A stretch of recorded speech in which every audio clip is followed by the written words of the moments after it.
आज आपण नारळी पौर्णिमा विशेष नारळाच्या खुटखुटीत आणि आतून तितक्याच रसरशीत वड्या कशा बनवायच्या ते बघणार आहोत. साधी सोपी रेसिपी आहे. फक्त 2 पदार्थ वापरून आपण या वड्या तयार करणार आहोत. अजिबात खवा, मावा, मिल्क पावडर, अगदी दुधावरची साय सुद्धा न वापरता इतक्या मस्त वड्या कशा बनवायच्या ते लगेचच पाहूयात. नमस्कार, मी प्रेषिताच किचनमध्ये तुम्हा सर्वांचे पुन्हा एकदा खूप खूप स्वागत करते. नारळाची वडी बनवण्यासाठी सर्वात आधी आपल्याला ओला खोवलेला नारळ लागणार आहे. इथे मी नारळ खोवून घेतला आहे, पण तो खोवून कसा घ्यायचा हे तुम्हाला मी दाखवते. इथे बघू शकता मध्यम आकाराचा एक मी नारळ खोवून घेतला आहे. तो पूर्णपणे आपल्याला खोवून घ्यायचा नाही, तर जो काळपट भाग आहे तो न खोवता फक्त पांढऱ्या भागाचा वापर करायचा आहे. पण तुम्हाला जर नारळाचा खोवलेला वापरायचा नसेल तर हा नारळ करवंटीपासून वेगळा करून घ्यायचा आणि त्यानंतर त्याचा काळपट भाग एखाद्या पिलरने किंवा सुरीने काढून टाकायचा आणि त्याचे पातळ काप करून घ्यायचे. तुम्हाला जी पद्धत योग्य वाटेल त्या पद्धतीने असा नारळ वेगळा करून घेऊ शकता. आता हा खोवलेला नारळ आहे तो आपल्याला मोजून घ्यायचा आहे. त्यासाठी मेजरमेंट कपाचा वापर केला आहे. घरातली एखादी कोणतीही वाटी घ्यायची आणि त्यामध्ये अगदी हलक्या हाताने असं भरून घ्यायचं आहे. इथे बघू शकता हा पहिला कप आपला झाला आहे.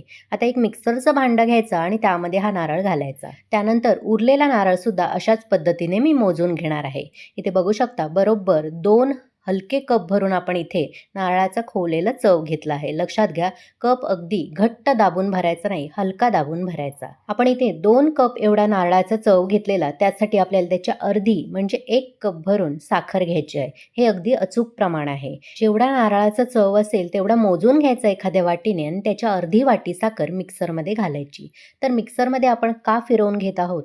कधी कधी खोवलेला नारळ थोडासा जाडसर असतो, त्यामुळे वडी तुटण्याची भीती असते. तर ती तशी होऊ नये, एकसंध वडी बनण्यासाठी आपल्याला मिक्सरला हे चांगलं फिरवून घ्यायचं आहे.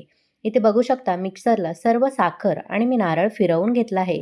असंच अगदी एकजीव मिश्रण करून घ्यायचं. आता हे थोडा वेळ आपण बाजूला ठेवूयात. आता इथे मी एक प्लेट घेतली आहे आणि त्याला ब्रशच्या मदतीने साजूक तूप लावून घेणार आहे. म्हणजे सहज नारळाची वडी विलग होईल, अजिबात ताटाला चिकटणार नाही. आता गॅसवर मी एक पॅन ठेवला आहे. गॅस चालू करून घ्यायचा आणि ह्यामध्ये 1 चमचा भरून साजूक तूप घालायचं. चमचाभर साजूक तूप घातल्यामुळे नारळाच्या वडीला खूप छान स्वाद येतो. तसंही नारळामध्ये भरपूर तेल असतं निसर्गातच, त्यामुळे जास्त तुपाची गरज भासत नाही. आता हे तूप चांगलं गरम करून घ्यायचं. एकदा तूप असं वितळलं गेलं की लगेचच ह्यामध्ये आपण जे साखर आणि नारळ मिक्सरला फिरवून घेतलेलं ते मिश्रण ह्यामध्ये संपूर्ण घालायचं आहे.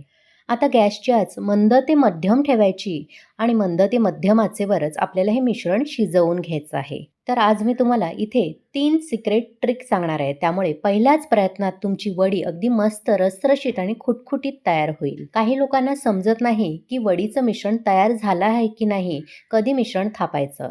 तर त्यांनी एक पहिली महत्त्वाची टीप लक्षात ठेवायची, ती म्हणजे ही वडीचं मिश्रण तयार होण्यासाठी आपल्याला 15 ते 20 मिनिटाचा वेळ लागतो, ते मंद आचेवर. हे वडीचं मिश्रण आपल्याला सतत परतत राहायचं आहे. सुरुवातीला बघू शकता किती पातळसर मिश्रण आहे आणि जसजशी यामधली साखर विरघळत जाईल तसं हे आणखीन पातळ व्हायला सुरुवात होईल. इथे मंद आचेवर सतत 5 मिनिटं हे मी परतत राहिलेले आणि आता तुम्ही बघू शकता हळूहळू याला घट्टपणा यायला सुरुवात झाली आहे. पण वडी थापण्याजोगं मिश्रण तयार झालं नाही. आता ते कसं बघायचं, तर तुम्हाला एक मी दुसरी ट्रिक सांगते. ती म्हणजे एक चमचा घ्यायचा आणि तो या मिश्रणाच्या अशा मध्यभागी ठेवायचा. इथे बघू शकता चमचा अजिबात उभा राहत नाही, तो लगेचच पडतोय. म्हणजे आपलं मिश्रण अजूनही तयार झालं नाही. त्यामुळे अजून आपल्याला मंद आचेवर सतत हे परतत राहायचं आहे. आता आपण आणखी एक ट्रिक बघूया. तर ह्यातलं मिश्रण थोडंसं एका वाटीमध्ये मी काढून घेणार आहे आणि फार गरम आहे, त्यामुळे हलकंसं आपल्याला ते गार करून घ्यायचं आहे. तोपर्यंत हे मिश्रण आपल्याला सतत परततच राहायचं आहे. इथे बाजूला काढलेलं वडीचं मिश्रण गार झालं आहे. आता ते आपण चेक करून घेऊया. इथे बघू शकता मिश्रणाचा अजिबात गोळा बनत नाही. सगळं मिश्रण चिकट आहे आणि माझ्या हाताला चिकटलं जात आहे. ही झाली आणखी एक ट्रिक. पहिली ट्रिक बघितली आपण, चमचा ठेवायचा उभा नाही राहत म्हणजे मिश्रण तयार नाही झालं. आणि दुसरी ट्रिक म्हणजे मिश्रण हाताला चिकटतंय म्हणजे ते तयार नाही झालं. म्हणूनच आपल्याला हे मिश्रण अजून मंद आचेवर सतत परतत राहायचं आहे. इथे बरोबर 17 मिनिटं झाली आहेत मंद आचेवर मी परतत राहिलेले. आता आपण चमचा ठेवून बघूया. हा बघा असा चमचा उभा राहतोय. जरी कडेला ठेवला तरी सुद्धा उभा राहतोय, म्हणजे वडीचं मिश्रण थापण्याजोगं झालंय. आता ह्यातलं मिश्रण थोडंसं आपण पुन्हा एकदा वाटीमध्ये काढून गार करून घेऊया. गार झाल्यानंतर ह्याचा गोळा होतोय का बघायचा. हाताला अजिबात चिकटपणा जाणवत नसेल तर वडी थापण्याजोगं मिश्रण तयार झालं आहे असं समजायचं. आणि सर्वात महत्त्वाची गोष्ट ती म्हणजे मिश्रण अजिबात पळीला चिकटत नाही. कढईपासून असं ते सुटायला लागतं. आता यामध्ये अगदी थोडीशी पाव चमचा भरून वेलची पावडर घालणार आहे आणि व्यवस्थित एकजीव करून घ्यायची. फार घालायचं नाही कारण आपल्याला नारळाचा स्वाद घालवायचा नाही. तयार झालेलं गरम मिश्रण लगेचच तूप लावलेल्या प्लेटमध्ये काढून घ्यायचं आहे आणि एखाद्या उलटण्याने किंवा असं स्पॅच्युलाने ते थापून घ्यायचं आहे. वरून थोडेसे पिस्त्याचे काप मी घालणार आहे म्हणजे वडी दिसायला आणखीन सुंदर दिसेल. पिस्ता लावल्यावर सुद्धा थोडंसं मिश्रण असं दाबून घ्यायचं आहे म्हणजे वडीमध्ये ते व्यवस्थित सेट होतील. आता हे मिश्रण फार गरम आहे तेव्हाच आपल्याला सुरीला थोडंसं तूप लावून घ्यायचं आहे आणि ह्याच्या हव्या त्या आकारामध्ये वड्या कापून घ्यायच्या. एकदा मिश्रण सेट झालं की अजिबात वड्या कापता येणार नाहीत आणि त्या तुटल्या जातील. आता ही प्लेट फार गरम आहे त्यामुळे आपल्याला अशीच 5 ते 10 मिनिटं पूर्णपणे गार होण्याची वाट बघायची आहे. गार झाल्यानंतर पुन्हा एकदा सुरीने या वड्या अशा सोडवून घ्यायच्या.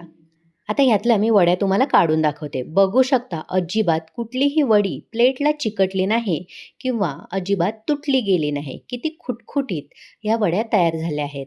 ह्यातली एक वडी मी तुम्हाला तोडून सुद्धा दाखवते. आतून बघू शकता किती रसरशीत आहे. तुम्हाला चमक दिसत असेल इथे. तुम्ही सुद्धा मी सांगितलेल्या पद्धतीने ही वडी करून बघा. पहिल्याच प्रयत्नात मस्त वडी तयार होईल याची खात्री मी तुम्हाला देते. आजची रेसिपी आणि ट्रिक्स तुम्हाला आवडल्या असेल तर एक लाईक करा. जास्तीत जास्त लोकांना शेअर करा. प्रेषितच किचनला सबस्क्राईब करायला विसरू नका. सोबतच नोटिफिकेशनचं ऑलचं बटन दाबा जेणेकरून माझ्या अशाच सर्व रेसिपी तुम्हाला लगेचच पाहता येतील. चला तर मग पुन्हा भेटू अशाच मस्त स्वादिष्ट भरपूर टिप्स, अचूक प्रमाण आणि एखाद्या नवीन रेसिपीसह. धन्यवाद.